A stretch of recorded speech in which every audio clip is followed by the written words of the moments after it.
Welcome to USA Global TV and Radio, where our mission is to provide education, entertainment, hope, and inspiration.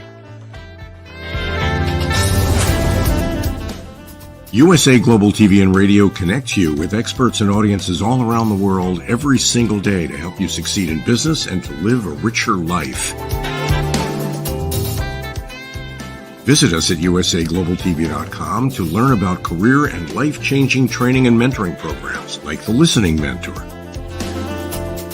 Subscribe to our newsletter to stay informed about our special programs and offers. Discover how you can become a guest on one of our shows or a host or producer of a USA Global TV and Radio show of your very own. That's USA Global TV and Radio, where the doctor is always in.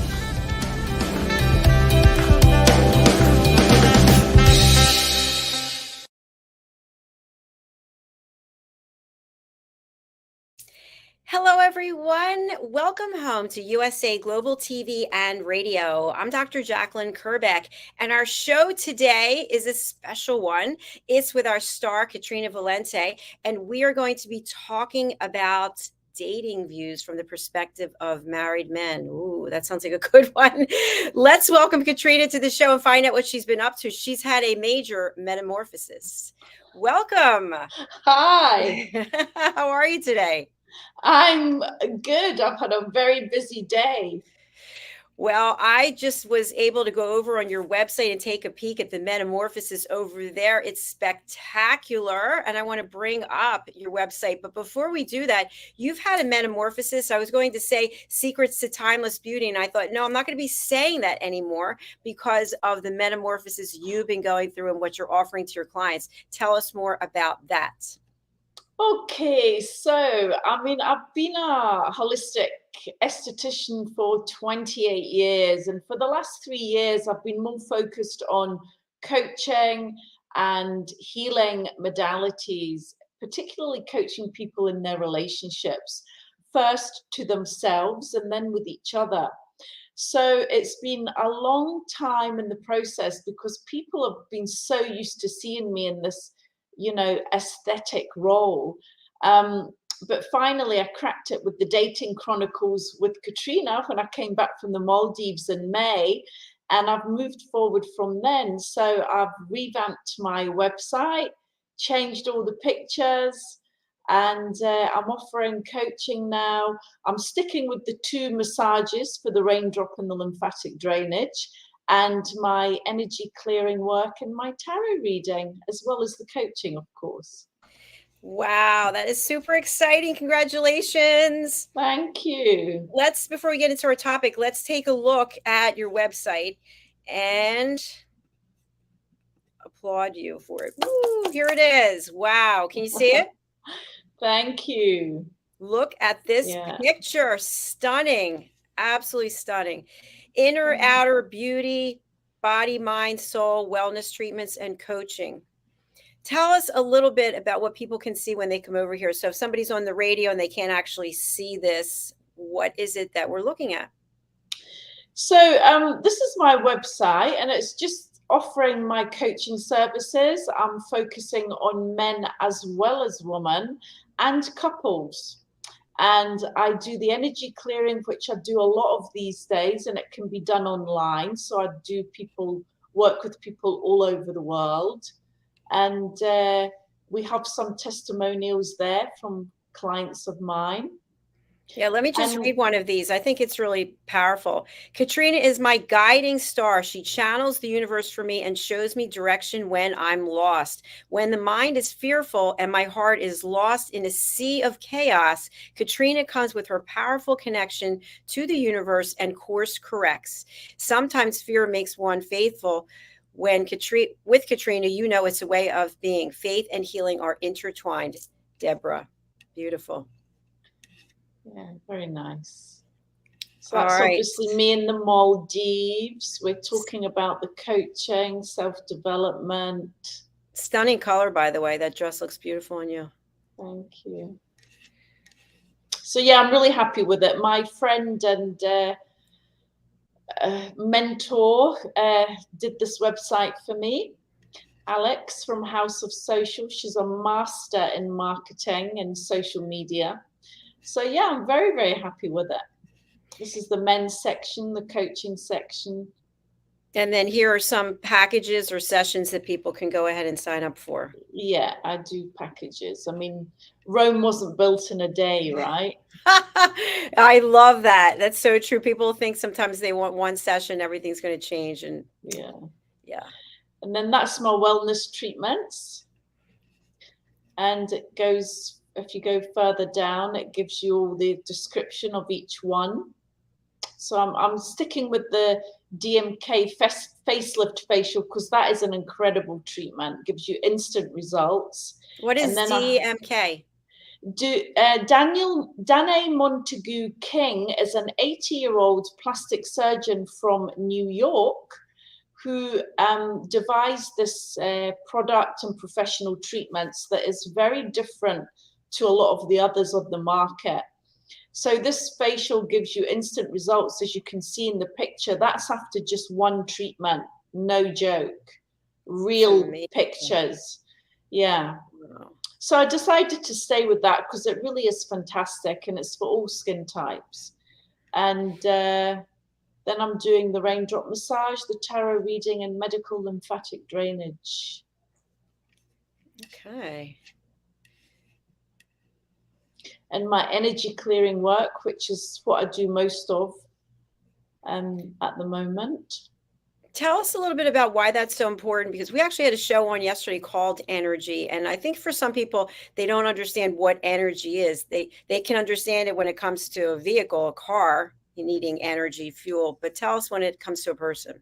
Well, we're all made up of different molecules and molecular structure, whether it's a body, a computer, a bed cover, a cushion, your clothing. It's all energy.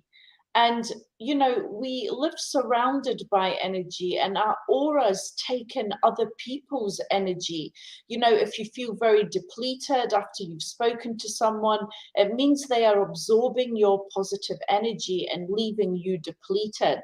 So what these clearings do is they work on relationship, career, money, or health to bring your auric field back into realignment in order for you to manifest whatever it is you need to and want in your life. Thanks, Katrina. That was a great explanation. All right, let's go over to any other page here on your website, or anything else you want me to show? Yeah, there is another page if you just click at the top. Should I go to coaching? Yeah, sure. Oh, that's where we were. All right, let's go down to, how about Dating Chronicles podcast? There's oh yeah, the Dating Chronicles. So I'm just getting this podcast edited at the moment. It was a bit challenging because the guy on the far left kept going onto his phone when I was trying to conduct a conversation. So it's been a bit challenging, and I was very upset with him, but he's taking it all very jokingly. I said, well, it wasn't you that was paying for it. So anyway, I chose two different guys. He was one of the guys I dated once only, I hasten to say. He was the bad dresser. He was date number 6. And the other guy is a friend of mine, a younger guy. He's 30 and very connected, very interested in the male-female dynamic, understands a lot. So it was a great contrast between the two of them. Chris is 48, Jamal is 30. So according to my social media girl, Alex, she said it was fantastic. We just have to clip it properly. So. Wow. So the guy on the left is the one you went on the date with once. And okay. Interesting. The guy on the right is the one I want to go on a date with. Just putting it out there. Well, it looks like a beautiful setup. Where did you actually do this? This is a place called Podster in Dubai, and it's a podcast studio. So they have 3 different rooms to choose from, but I liked the lounge setting the best. But actually on film, it would be better if we were a bit closer together. But it was my first one. You know, you're going to make mistakes. But overall, it's okay. It's okay for a first attempt. Congratulations. That's very exciting. Thank you. Happy for you. Can't wait to hear it. Okay, look at this. Wow, follow me on Instagram. Yeah, that's my Instagram Fabulous. messages. And is there somewhere people can go and click to follow you? Yeah, there is. Okay. There's a couple of buttons on the website that you can go. instantly WhatsApp me. Down here on the bottom. Yeah, email me. Fantastic. Well, it's absolutely beautiful and very comprehensive. Thank you. Thank you. All right, let's get into the topic today, the topic you wanted to discuss. So I'm going to focus on following your lead.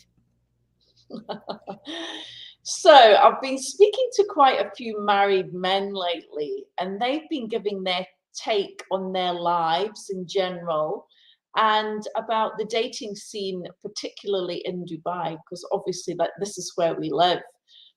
They have a term here called sugar babies. These are younger women that look for rich older men to take care of them, basically. And trust me when I tell you, they are not shy in coming forward.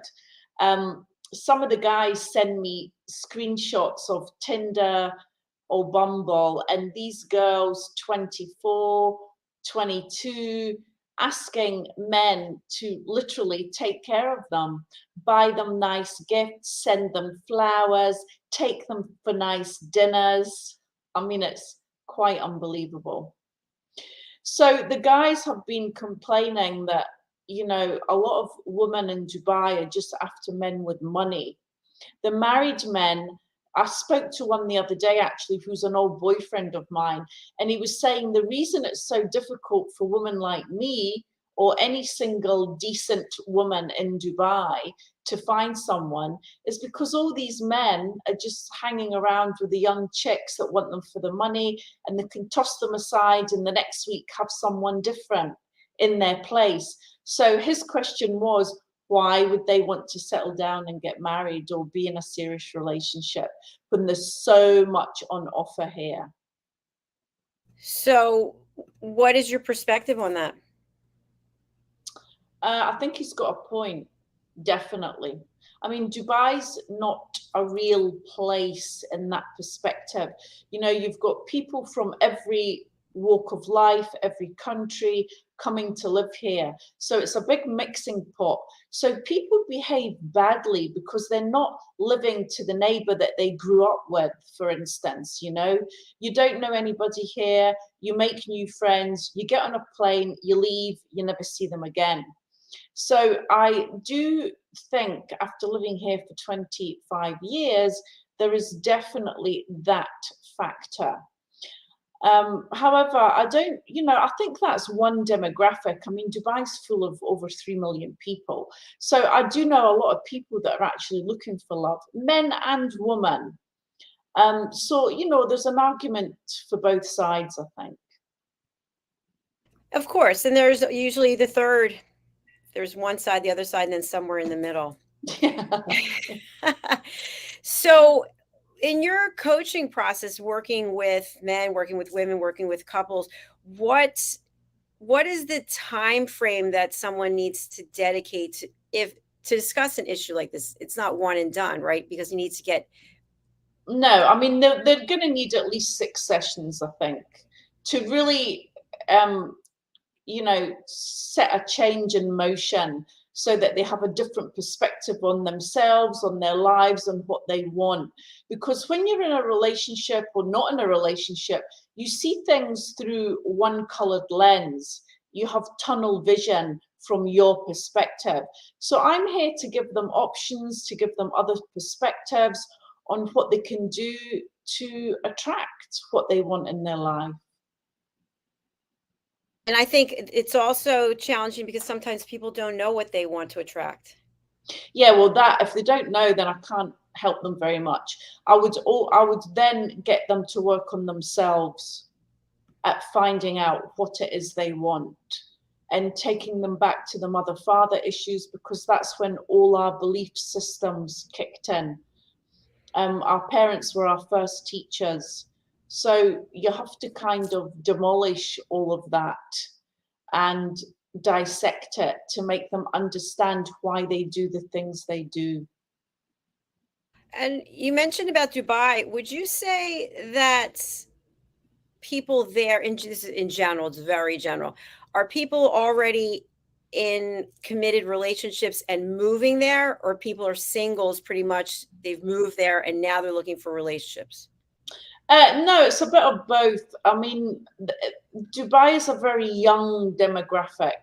So you have a lot of 20s, 30-year-olds that are in the workplace. Saying that, there's quite a few single dating social events have come onto the market, and they're always very busy with older people, 35, 45 plus. So there is definitely a gap in the market for that kind of thing. And people are finding it very difficult to match, especially nowadays. Everything's online, social media's there. It's just people don't meet people in the real world anymore, it seems. It seems that way, you know. People are busy working, they don't go out maybe once or twice a week. So where are your chances really to meet any quality people? Well, you're preaching to the choir on that one, because I know, because I'm working all the time, the likelihood of meeting someone behind the green screen is zero. So, but so they really need someone like you. And so it seems to me, with all of the things that you offer, first someone gets in touch with who they are and understands what it is they're looking for. And you unlock a lot of this through the services that you've been offering for decades. And then once a person does feel good within themselves, has that confidence, knows what it is they're looking for, then they really can launch into the dating world with you as a guide. Yeah, that's my take on it anyway. Yes, Help them move that's the forward. metamorphosis. Yes, definitely. I mean, because I've trained in so many different modalities, I can attack the mind, body, spirit of a person. So I'm looking at it from all angles, not just one dimensional. And if they're here in Dubai, or, you know, when I go to the spas to work abroad, then I can work on the body treatments as well, because And they are healing modalities also. It's not just one dimensional. it's also, if I understand, it's also an ongoing thing. So you need to be we need to be taking care of ourselves on a regular basis. It's not, okay, go and get these treatments and then go back to bad ways. No, of course not. I mean, I give them a lot of advice on what they should be doing on a daily basis. When they take the coaching programs with me, there's always homework to do between each session. And, you know, the person has to take accountability. I can't just, you know, it's not a one-way street. They have to have interaction, and they have to do their part if they are truly serious about having change in their life. And that's what it takes. And it's also a journey, because Totally. we didn't get to wherever we are overnight. And I think that's one thing. If you can go back to the one coaching session, and even that person you were referencing in your podcast who was looking at the phone, that's a behavior trait. The person's not listening, they're not engaged, and that will come through in their dating. Because if you set up to do a podcast, I don't even know this person, but if you made a commitment to spend a certain amount of time with someone, a professional as yourself, why would you be on your phone? Because Yeah, you're I mean, distracted. in his slight defense, he was in a big meeting before he came to me, and it was a big deal for him. And then the texting he was doing was to the person he just met. So, you know, he wasn't focused. But, you know, I did that podcast timing around his availability to suit him. And I think he could have put down his phone and given me an hour of his time, as he had committed to it, you know, because, yeah, I was not happy about that. But anyway, it's a lesson learned, and I'll be a bit more strict the next time. No phones in the podcast studio when we're recording. It's so true. I love that you just mentioned that, because even here doing live streaming, and all the coaching that I give people about how to show up. I still had somebody the last 2 weeks show up in their car. No, this is a professional podcast broadcast. It's going to be out there forever. You have to show up with a certain level of professionalism, and being strapped into with your seatbelt to your car. You don't come across as an expert per se. If, for example, if I was in my car right now, would that be professional if I'm talking to? No, you'd be like, why didn't she get out of her car? You know what I'm saying? Yeah, so I was very upset because it was my first podcast, and I chose him because he was quite communicative on the date. I mean, he's a good storyteller. And because he was older and this other guy was younger from a different culture, and it actually did turn out to be a very good contrast. But the video shows him on his phone, so I'm going to have to cut him a lot out of it. He can't be seen being on his phone, you know, it just doesn't look good. No, and also the fact that you had shared that this person just came from a meeting, I think that's also important, because we're usually going from one thing to the next, and somebody's expecting something and we're still somewhere else. So there has to be a way to take whatever energy you had associated with where you just were, clear it, and then show up fresh for the next opportunity. Yes, absolutely. Yeah. So I don't know if there's time, but maybe before the next podcast, you could have like a clearing session with the person, like a very quick one. Is that possible? I mean, he's fine. He takes everything on the chin. He's joking with me now, you know, kind of fobbing it off. But, you know, it was important to me. It's me stepping into a new realm. I mean, I think podcasting is definitely the way forward. You just got there first, Dr. Jacalyn. Well, it's interesting. I've done over 3,000 shows at this point in time. And wow. Yes. Congratulations. Thank you. Thank you. And I actually coach people on how to be an outstanding broadcaster. So broadcaster, podcaster, because there is an art to it. But so if we go back to what we were talking about with the married men, what are some of the other nuggets, the gems, the jewels that you've gleaned from your conversations? Well, I was talking to this Brazilian guy the other day in the gym, and he was telling me that he'd slept in a hotel the night before because he'd been arguing with his wife because she's getting super jealous of all the women he's following on social media and that are following him. And he's 44, she's 32, they've got a 5-year-old child together. And, you know, I said to him, it's social media has been so bad for relationships, I think. And people say, oh, you know, you can look as long as you don't touch. But you know, I get a lot of DMs from married men, from guys in general. And if you're taking away your attention from your wife and giving it to another woman, that is a form of cheating. And, you know, he was kind of defending it and saying, but I'm not doing anything. And if I wanted to do it, I could do it. By the way, this is his third marriage. So, and she's Ukrainian, he's Brazilian. I mean, Brazilians are so free.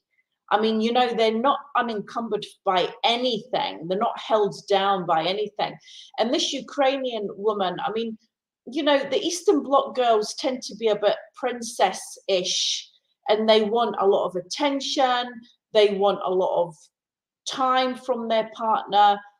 And you're never going to get that with a Brazilian guy. You're just not. It's just not the way they're built. So I think he made a mistake in the beginning in actually choosing a girl from this part of the world. And he agreed with me to a certain degree, you know. So what is the outcome then? I don't know what the outcome was. I saw him the other day in the gym. He just gave me a wave. But he said he was heading for another divorce. You know, you brought up a very important topic, which is jealousy. And I was somewhere and this guy started talking to me. And of course, I interview people all the time. So I basically was starting to interview him. And then he mentioned his wife, and she had been sitting on the other side of the room. And I thought to myself, I really gave her a lot of credit because he was talking to me for like 20 or 25 minutes and she did not come over. Normally, you would think that somebody would come over right away and say, hey, just letting you know. So, how is it that we can love someone and respect someone and at the same time be at peace and not be jealous? I mean, that's a big question. I mean, look, jealousy, the definition of jealousy is wanting to possess another person. And I think you get jealous if you're insecure. And why are you insecure? What is happening in your relationship that is making you insecure? Because I don't think if you're in a long-term committed relationship, you should have that emotion. That should be null and void in the relationship if you're truly committed to each other. So, it could be that you're insecure with yourself, and it could be that you're insecure with your relationship, or it could be both. Absolutely. Yeah. No, I mean, but jealousy in a relationship stems from being insecure within the relationship, and that other person is doing something to make you feel jealous. Now, what about what you Definitely. just said? Someone is doing something. Is it they're not doing it to make you jealous, or they could be, or Well, you? yeah, I mean, no, it's the behavior. It's the behavior of someone in a relationship. So he or she has obvious um, issues with insecurity on some level. You know, maybe the other guy's a flirt, maybe her partner's a flirt and he's always chatting up other women. That's not nice for any woman to stand back and watch that, unless you've got a really, really solid relationship. But I don't think there's many women, even in that situation, that would tolerate that kind of behavior. I think it's very disrespectful to the person you're with, especially if you're doing it in front of them. You know, so that kind of scenario can create jealousy. Let's say that as a couple, you've been in a relationship for whatever amount of time and you go to an event together. And I've seen this happen where one person or the other knows the majority of the people and the other person's tagging along like, oh yes, hi, but you can tell that they're uncomfortable. Should you separate and go your own ways at an event like that, or is it better to stay together? Because if you're not standing there together, the likelihood of getting jealous, I think, would increase because you're looking over and seeing whomever it is that your partner's speaking to. No, I think you have to have a little tete-a-tete before you go to an event like that. There's no point in going with your partner and not being with them the whole night. What's the point? You know, there's no point. I wouldn't separate. I would stay with them. But there has to be an agreement before you go out. Okay, this is what you're going to expect. This is what we're going to do about it. You know, there has to be communication. Yes, that makes sense. And I think also if one of the partners is uncomfortable going to the event, maybe you have an agreement, we're going to stay for an hour and a half, and then we're going to make our excuses and leave. Exactly. Yes. Yeah. Yeah. So in the dating chronicles that you've been doing on Instagram, they've been really powerful. And I just love the fact that you just decided to dive in. What are some of the things that have been shared with you that surprised you? What has surprised me? The lack of effort from the men and how they show up. Like, most of them didn't really care what they were wearing. And there's a piece in the podcast where Chris was the bad dresser. He was the one that really turned up a mess. And even on the podcast, he came in a mess. And Jamal, the other guy, is always very, you know, I briefed them as to what to wear. I said you could be casual, but at least be smart. And Jamal came in a nice, you know, golf type shirt with nice check trousers. And Chris turned up in shorts and these trainers with all the fingers in them, hairy legs and a crumpled white t-shirt and a baseball hat. You know, and we had a section in the podcast talking about, does it matter how you turn up? And he was saying, I don't care how I look. If a person's going to focus more on how I'm looking as to what I'm saying. And then Jamal disagreed, and he goes, well, actually, no, you've got to show up. You've got to step up your game if you want this woman to be interested in you. Because, I mean, call it what you like. I was way above his station. And he saw what I looked like in the pictures, but still he made no effort when he come to meet me. And we met for a drink in the evening, which makes it even worse. I mean, okay, if you're meeting them for a coffee, and Dubai is quite dressy. It's more dressy than most countries. So yeah, no excuses there. And he lost points for that because, and Jamal agreed with me, how somebody turns up is how they respect themselves. It's true. We just had a show yesterday about energy and about style and first impressions. And what I'm wondering about this person you're referring to is this person super confident, overconfident, or how would you describe this person? I mean, he's British. Sorry to say, I'm British. And I don't know, there's something about the British culture. They're not refined like some other cultures. And, his attitude was, I just don't care. I'll turn up the way I want to turn up and they'll like it or leave it type of an attitude. It's never good because, I think, obviously I've been in aesthetics for so many years. I'm acutely aware of how I look. So I always turn up polished. I mean, people will always say that about me. Oh, Katrina, we never see you looking a mess. It's just not in me. I mean, my mother was never like that. My sister's the same. And I think it just says a lot about you as a person, how you're going to show up in front of others, because the fact remains you get 3 seconds to make a first impression. That's really true. Now, is it possible that this person showing up the way that they did would be a good match for someone who it was in the same mindset? Of course. Yes. Yeah. Of course. It wasn't my mindset, because looking at him, I'm thinking to myself, well, this guy can't even make the effort to look nice on a first meeting. What's it going to be like from here on in? Exactly. And I think I shared with you this years ago, but I had a date with a guy who drove 2 hours to meet me and showed up in a sweatsuit. We call them sweatsuits, not a warm up or a tracksuit, the one that has the elastic around the ankles and then the tie at the waist.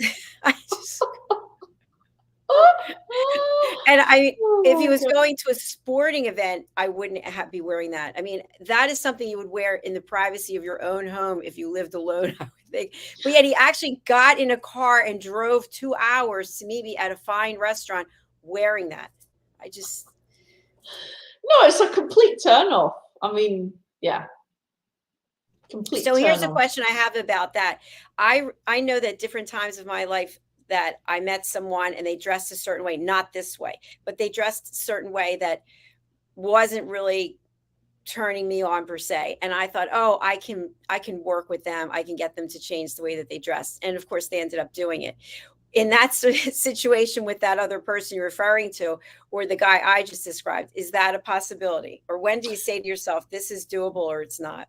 Yeah, I mean, I think if someone likes you enough, they'll make changes, because men in general don't really have the best dress sense. But it depends how deep the connection is, or how strong the connection is, and how much that person wants to please you.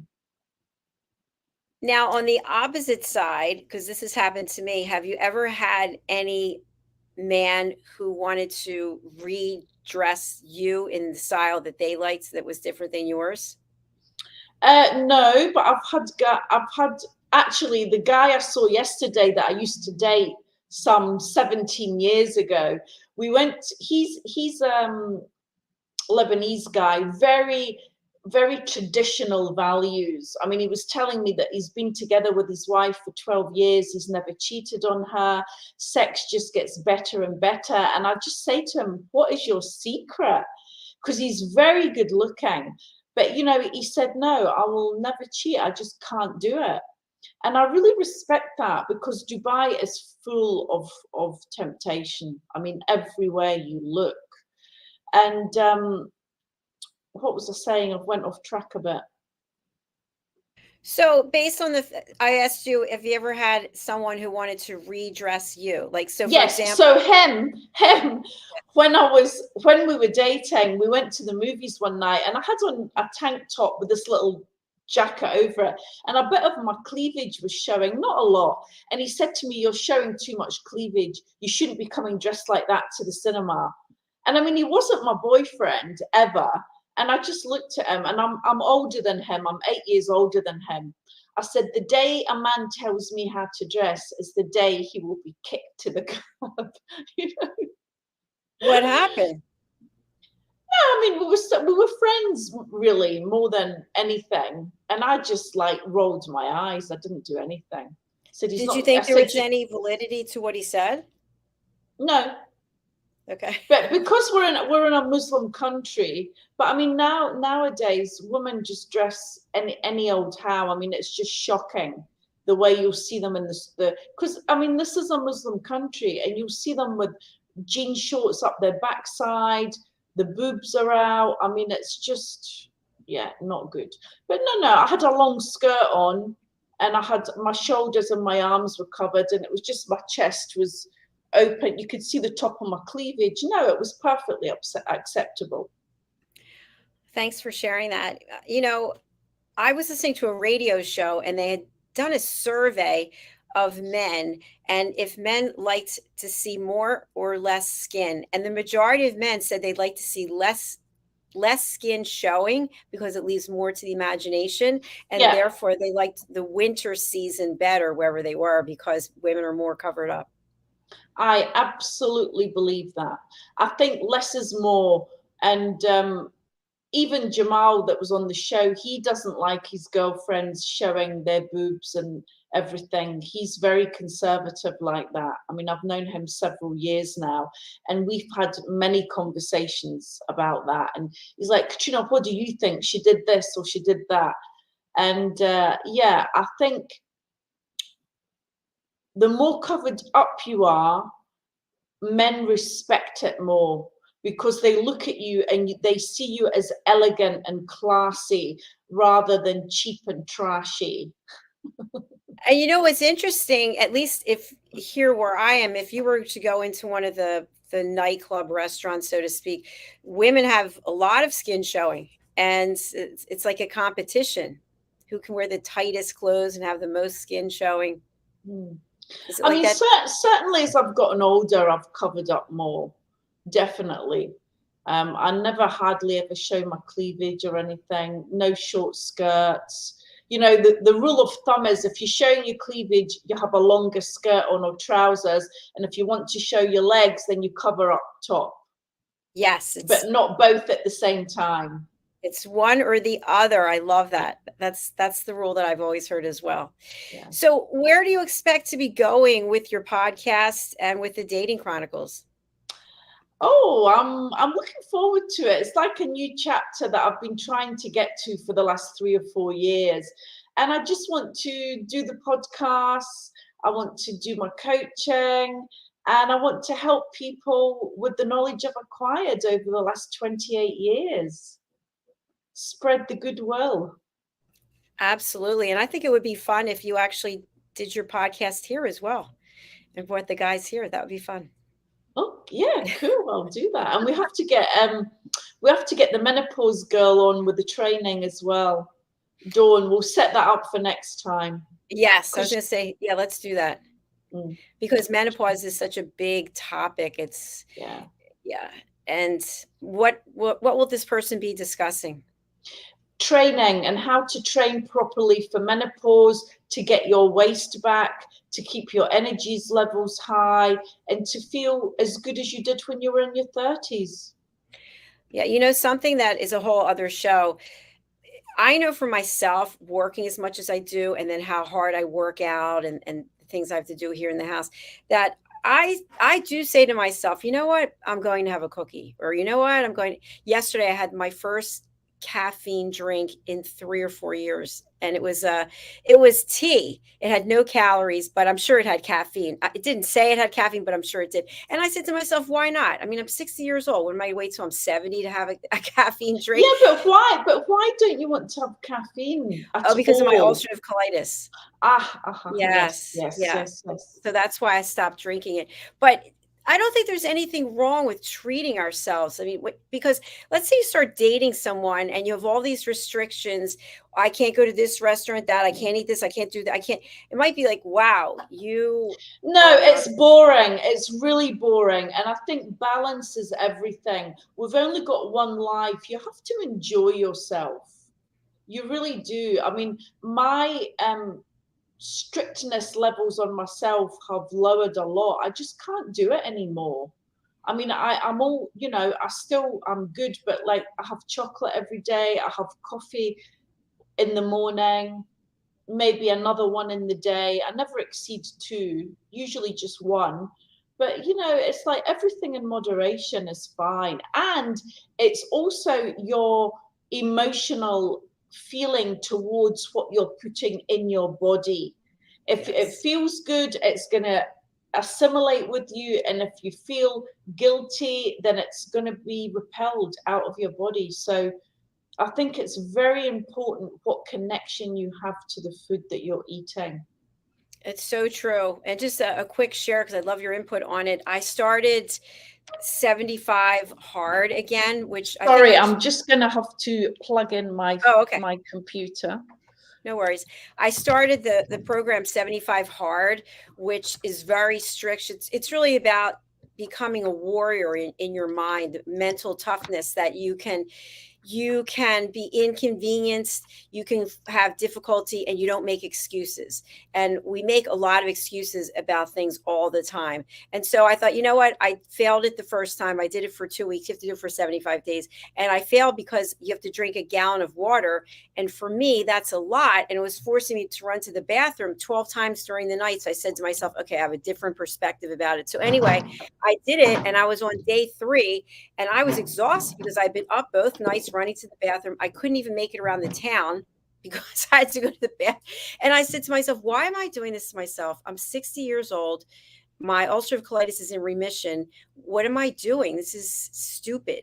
So the point of what you said, as you get older, maybe just embracing who you are and finding the joy in that, instead of trying to be 20 or 30 years old, which I'm never going to be. And being more relaxed about it. I mean, I think I mentioned to you in the last podcast I had a bioresonance treatment, and No. it tests all of your body, like everything, as to see what's wrong with you. And she told me that I was very toxic because I take a lot of supplements. And she said to me, she's very holistic. She's actually a friend of mine. She's brilliant. She has so much information on this machine. And she said to me, your liver is just crying out, stop, please stop. And she just asked me to come off everything. And that's such a big thing for me because I've taken supplements since I was 28 years old, regularly, like all the time. And I am taking quite a lot at the moment. And she said, you need a break. You need a break. Would you share And with us what kinds of supplements you're taking? oh gosh, I take everything. I take okay, so I take natural thyroid. I've come off the normal thyroid chemical medication, and I've went on to the supplement, which is done through something to do with pigs. They get a natural supplement from pigs. I take evening primrose oil. I take magnesium. I take vitamin C, B vitamins, krill oil. I'm started to take an estrogen organic supplement because I've come off all my bioidentical creams. I take collagen powder in my coffee, and then I put lion's mane in the coffee, which is a mushroom derivative, which is supposed to be very anti-aging and give you lots of energy. And then I was taking, I mean, do you want me to go on? Are these are these pills, or are these like individual pills, or are they all together? No, it's individual capsules. You should always take capsules because they absorb much easier than pills or tablets. That makes sense. But I do attribute that to why I look so young and why I've been so well, and I've never had any major illnesses in my life, touch wood. And I do attribute that to taking supplementation. So how do you process what she's telling you and what you know to be the truth for you? Well, I think she's correct. I think she's got a very good point. And the fact that I'm always like, I don't run at your level, but I'm the same. When you're single, you've got to do your life from A to Z. And it's a lot. It's a lot on your nervous system. And you don't realize it because this is your life. You don't know any different. So she's been telling me this for the last probably close to a year. You're exhausted. You need to stop. So I took her advice and I booked my ticket with a friend to go to Romania, who she is also Romanian, and she's going to take me around for a week. And then from there, I'm going to Portugal to stay with another very good friend that I used to live with in Dubai. So all in all, I'm having 3 weeks holiday just for me. And it's the first time in 7 years that I've done this. Congratulations. That's super exciting. I love that. It is because, you know, I do go to all these places and that's what makes me think I don't need a holiday, but it's still work for me. So I'm still not relaxed. And, you know, your nervous system is on the go all the time. And I remember when I was in Bali, and it was the first holiday I'd had in many years, and everything just came back into balance. I lost the inflammation in my body. I lost weight. We were eating 3 times a day. So, you know, don't discount the amount of stress that you're under on a daily basis, because most people live under too much stress and they don't even realize it. Excellent points. Excellent. We are out of time. I can't believe it. Our next show is coming up, which you're welcome to join us, A Woman's Prerogative. We moved it. It used to be later in the day, and now it comes right after this. So if you want to join us, you let me know. So how can people get in touch with you, and how can they hire you for your services, and how can they book in on your podcast? Well, they can go to www.katrinavalente.com and have a look at my brand new website, and you get all the information there that you could ever need about me. Oh, short and sweet. There it is.